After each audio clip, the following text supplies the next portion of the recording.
This is Jackson Charles reporting. Thanks to our sponsor, the Global Nutrition and Health Alliance, for more on this lost nutrient. Stay with us. We'll be back. Welcome back to The Blend. Yesterday's horrifying shooting event left all of us in shock and a sea of emotions. So how do we help ourselves, rather, and our families process this tragedy? Well, our friend, therapist, and life coach, Amy.hachquet, is here to help us during this extremely difficult time. Thank you for being here, Amy. Thank you for having me. I think for many of us, even if we weren't there, we're experiencing just a tremendous amount of emotions. Do you have any advice on how we can cope? Sadness and shock are probably the two biggest reactions and outcomes from an event like this. And it's further complicated by the fact that the answers are not coming easy. And we may never be able to make sense of what happened. So bottom line, if anyone is having a difficult time functioning, coping, feeling like they just need to escape, it's time to seek professional help.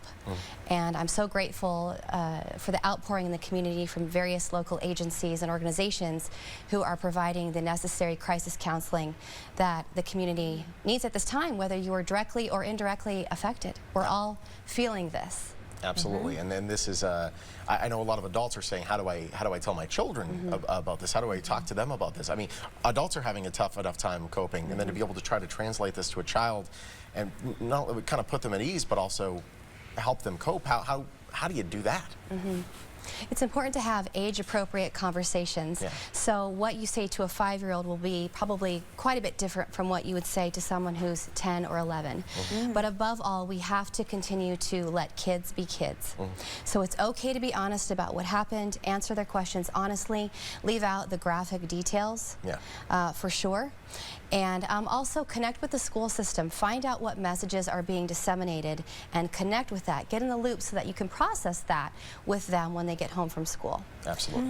But also, children are hardwired to also focus on finding the good and the redeeming aspects, even in the face of tragedy.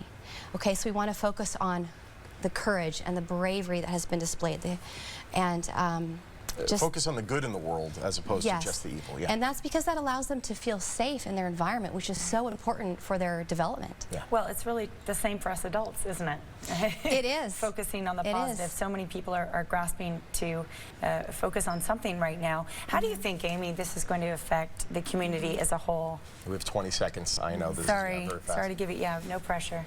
From a psychological perspective, this will affect the emotional climate of our city.